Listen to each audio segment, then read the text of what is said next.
Hey YouTube, Paul Phillips here with Patek Photography and Gear Reviews. Today I wanted to share with you a great alternative to your favorite heavier digital SLR. And that alternative, for us anyways, is the Fuji F505 EXR 16 megapixel point and shoot camera. We've had this camera for about a year now, and so this is advice, I guess, for anyone. If you're a pro shooter like us and you're looking for something that will simply do this, that is ultimately the best feature of this camera. Is it's so lightweight for those times when you're off duty and you don't want to carry around a heavy kit. But believe it or not, this camera for 175 bucks we paid, I think we got it either from Amazon or B&H Photo, as we usually do. For the price, for what you get for the price of this camera, it's absolutely amazing.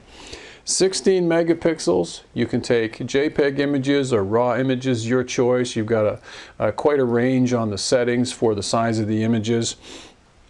But it's really a versatile camera compared to, say, the iPhone, which I have with me all the time.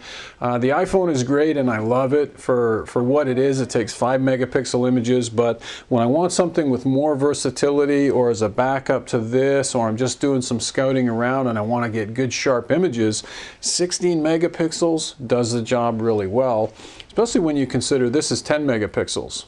So there's a good perspective for you. And if you're new to photography and you're looking for a point and shoot and you don't know which one to go to, which is understandable considering there's such a plethora of point and shoot cameras on the market, I can give you my full endorsement for this little Fuji point and shoot. It's a terrific camera. It's a 24 millimeter wide angle lens on it. What does that mean? That means that if you're looking for a camera that will do family shots, group shots, indoors, you want something that you can just turn it on and point and shoot, this camera really lives up to that reputation. The ergonomics of the camera are pretty good. The layout of the controls and dials and the buttons and everything is quite good. On the front, you've got a little bit of a rubber grip here for your 3 fingers to hold the camera like so. On the back, you've got some more rubber tread here for your thumb. So that's a good feature. The camera comes with a little lanyard strap here. You can wrap it around so you're not going to inadvertently drop the camera, which is also quite handy.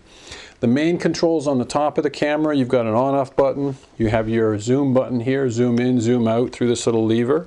Your flash pops up on this side, and then you have your main control dial on the back here.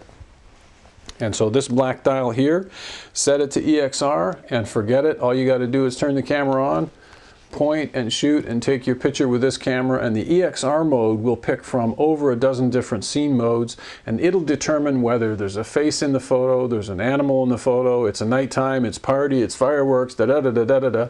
I mean, it really does a phenomenal job of helping the amateur photographer out, but also for the pro that wants to walk around with something a little bit lighter, take a break, and have fun doing it. Now, this camera also shoots video. Yes, believe it or not. I know a lot of the point and shoots now shoot video. On the back of this camera, so you've got a full-size 3-inch display screen here for your images. You've got a display button over here. This is your video control button right here. So this camera will shoot full 1080p video. It'll also shoot 720p video. Just depends on what your requirements are. There's your menu button in the center, and you've got your macro and a few other options here on the dial. Very easy to use. It has an audio function to give you the audio confirmation that you actually press the button, which is a good thing, and a couple other function buttons down below here. On the bottom of the camera, if you want to get at your battery compartment, just use your thumb, pull the compartment forward. There's a little orange latch here, push that back, and your battery comes out. Do you need to buy a spare battery for this camera? I would say no. My first exposure to the 505 was with the EXR line, was with a 200. A friend of mine had a 200 2 or 3 years ago. And I bought a second battery for it, and I found I never used it. So when I upgraded to the 505, all you need is one battery. Trust me, it'll last forever, especially if you have the accompanying charger with it. Okay, so I'm going to put the battery back in here and just pop it down. And just press it down, the orange latch comes over and locks it in place. And if I just take my finger quickly like so, the SD card pops up. And this camera came with a 4 gig SD card free with the camera, so I thought that was kind of a neat feature as well. But you can spend a few extra dollars and get a larger capacity card if you're shooting a lot of video or what have you. And then to put the card back in, it's simply just push it into place, push your flap back over and your battery compartment closes, and that's it. So let's take a quick look at what comes with the camera and what's in the box, and then you can decide for yourself whether this is the point and shoot for you or not. Here's the box itself, little moniker talking about the free 4 gig SD card that came with it. Okay. By the way, this camera came in 2 colors, black and white, and I chose white because I'm a bit of a geezer these days and I like things that are highly visible, especially if you're throwing them into a camera bag or in your car at night. It's easy to lose, so the white color I thought would be easy to see. That's why I chose it. Of course, the camera comes with a neat little charger. And it's fairly compact. You just fold out the prongs like so, plug it into the wall, and then your battery slides in and you can charge the battery and away you go. So that was good. Also comes with some CD with some Fuji FinePix software. I'll probably never use it because all the photo editing I do is Photoshop anyways, but it's a nice option for the novice or the amateur. You may want to look into that. And of course it comes with a decent instruction manual.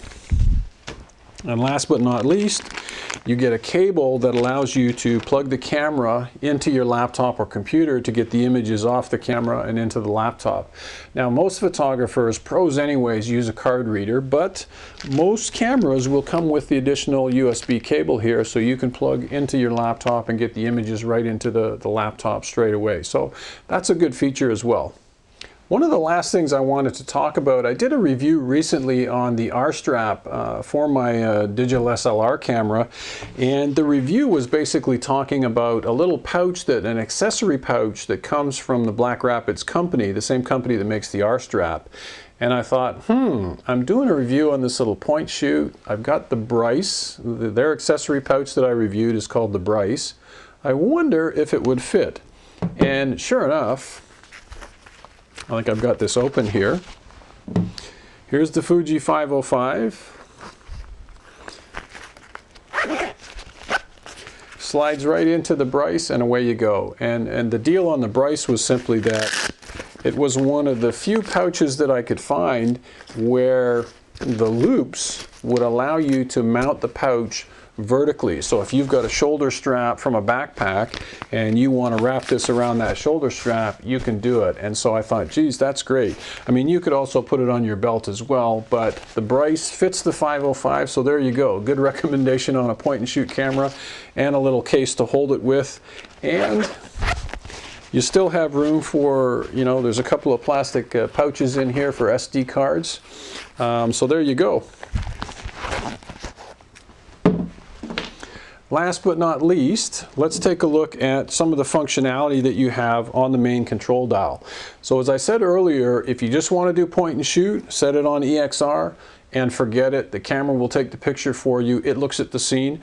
This camera also has a programmed automatic mode. It has shutter priority mode. It has your aperture priority, your manual priority mode that you would find on a pro camera. They all work really well here. This camera also has another unique feature in an advanced mode. And so if you want to take a portrait shot where you have the face in sharp focus but everything around the face is blurred out, that's what we call bokeh.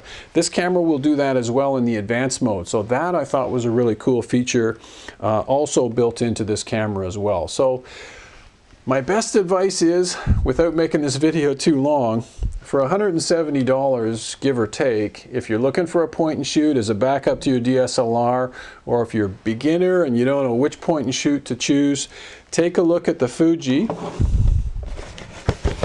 FinePix 505 EXR and you won't be disappointed. All right, that's it for this one. We'll see you next time. Bye for now.